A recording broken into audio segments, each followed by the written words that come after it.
جب ہم جاپان کا نام سنتے ہیں تو ذہن میں کیا آتا ہے؟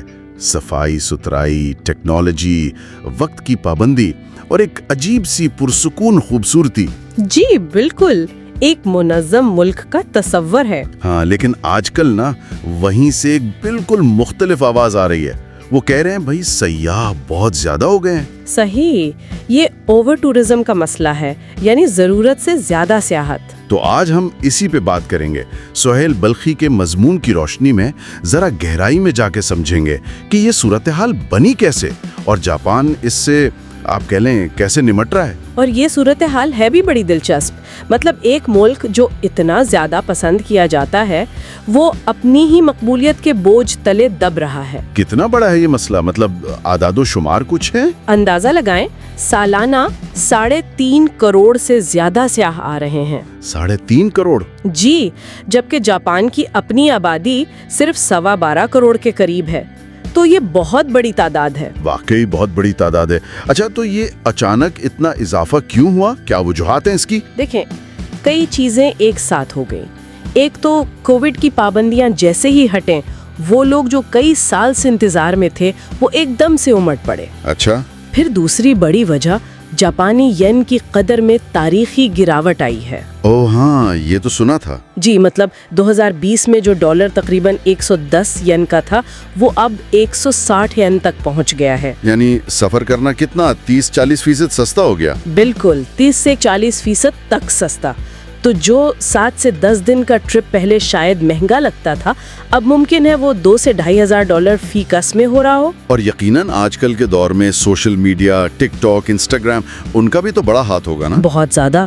شنجوکو کی وہ راتیں، ماؤنٹ فوجی کا منظر، کیوٹو کے مندر، ان سب کی جو وائرل ویڈیوز ہیں انہوں نے لوگوں میں ایک شدید خواہش پیدا کر دی ہے۔ لیکن اس کا نتیجہ پھر وہی، ٹوکیو، اوساکا، کیوٹو، نارا، ماؤنٹ فوجی کے علاقے، وہاں شدید بھیڑ، لمبی لمبی قطاریں، شور شرابہ۔ تو ظاہر ہے مقامی لوگوں کی زندگی تو بہت متاثر ہو رہی ہوگی۔ جی ہاں بالکل، کیوٹو کے لوگ تو کہتے ہیں کہ انہیں ایسے لگتا ہے جیسے وہ اپنی ہی گلیوں میں قید ہو گئے ہیں۔ اچھا۔ ماؤنٹ فوجی تک پہنچنا مقامی لوگوں کے لیے بھی مشکل ہو گیا ہے۔ نارا پارک میں جو مشہور ہرن ہے وہ سیاحوں کے دیے ہوئے وہ مصنوعی چپس کھاتے ہوئے پائے گئے ہیں۔ ارے! کچھ گھروں کے باہر تو بورڈ لگ گئے ہیں کہ یہاں فلم نہ بنائیں۔ اوہ! اور پھر ثقافتی فرق بھی ہے نا، جاپانی نسبتاً خاموشی پسند ہیں۔ یہ ہجوم، یہ شور شرابہ، یہ ان کے ماحول سے میل نہیں کھاتا۔ صحیح۔ یہاں تک کہ سیاحوں کو بھی مسئلے ہو رہے ہیں۔ مندروں میں داخلے کے لیے 3 گھنٹے انتظار کرنا پڑ رہا ہے۔ 3 گھنٹے؟ جی، دیہی علاقوں میں جائیں تو زبان کا مسئلہ، ریلوے کا نظام تھوڑا پیچیدہ ہے، اور کچھ جگہوں سے ایسی اطلاعات بھی ہیں کہ بعض ریسٹورنٹس غیر ملکیوں کو شاید جگہ نہیں دے رہے ہیں۔ اچھا، تو یہ جو اتنے سیاح آ رہے ہیں، جی، یہ زیادہ تر کن ممالک سے ہیں؟ جو اعداد و شمار ہیں ان کے مطابق سب سے زیادہ تعداد جنوبی کوریا، چین، تائیوان اور امریکہ سے آ رہی ہے۔ تو اب جاپان جو اپنی منصوبہ بندی اور نظم و ضبط کے لیے اتنا مشہور ہے، وہ اس چیلنج سے نمٹنے کے لیے کر کیا رہا ہے؟ وہ اصل میں کئی محاذوں پر کام کر رہے ہیں۔ ایک تو انہوں نے مہم شروع کی ہے، ڈسکور انادر جاپان۔ اچھا، یہ کیا ہے؟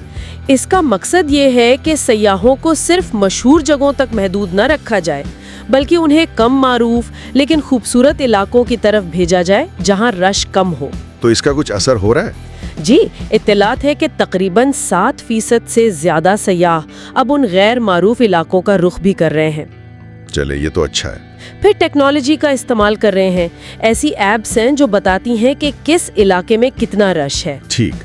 کچھ جگہوں پر جیسے ماؤنٹ فوجی کی ٹریل ہے یا کچھ مشہور مقامات، وہاں اب ریزرویشن لازمی کر دی گئی ہے، یعنی بغیر بکنگ کے نہیں جا سکتے۔ جی، اور رہائشی ٹیکس بھی لگایا ہے کچھ شہروں میں، تاکہ اس سے جو آمدنی ہو وہ سیاحتی سہولیات کو بہتر بنانے پر خرچ کی جا سکے۔ اور اب ایک نئی تجویز بھی ہے نا جس پر کافی بحث ہو رہی ہے کہ غیر ملکیوں کے لیے قیمتیں زیادہ ہوں۔ جی، یہ 2025 سے ممکنہ طور پر لاگو ہو سکتی ہے کہ ریلوے کے ٹکٹ، پارکس کی داخلہ فیس یا دوسری چیزیں وہ غیر ملکی سیاحوں کے لیے مقامی لوگوں کے مقابلے میں زیادہ ہوں۔ لیکن یہ تو کافی متنازع ہوگا۔ مطلب کیا اس پر تنقید نہیں ہو رہی کہ یہ تو امتیازی سلوک ہے؟ بالکل، بحث تو ہو رہی ہے، یہ ایک متنازع پہلو ہے، لیکن اس کے پیچھے جو سوچ ہے وہ یہ ہے کہ مقامی وسائل پر جو دباؤ ہے اسے کم کیا جائے، بھیڑ کو کسی طرح منظم کیا جائے۔ یعنی سیاحت کو پائیدار بنانے کی کوشش؟ جی بالکل، اسے سسٹینیبل ٹورزم یعنی پائیدار سیاحت کی طرف ایک قدم کے طور پر دیکھا جا رہا ہے۔ مقصد یہ ہے کہ سیاحت کا فائدہ بھی ہو، لیکن اس کے جو منفی اثرات ہیں انہیں کم سے کم کیا جائے۔ وہ ایک توازن تلاش کرنے کی کوشش کر رہے ہیں۔ تو خلاصہ یہ ہوا کہ جاپان اوور ٹورزم کے اس بڑے چیلنج سے نمٹنے کے لیے ایک ملی جلی حکمت عملی اپنا رہا ہے۔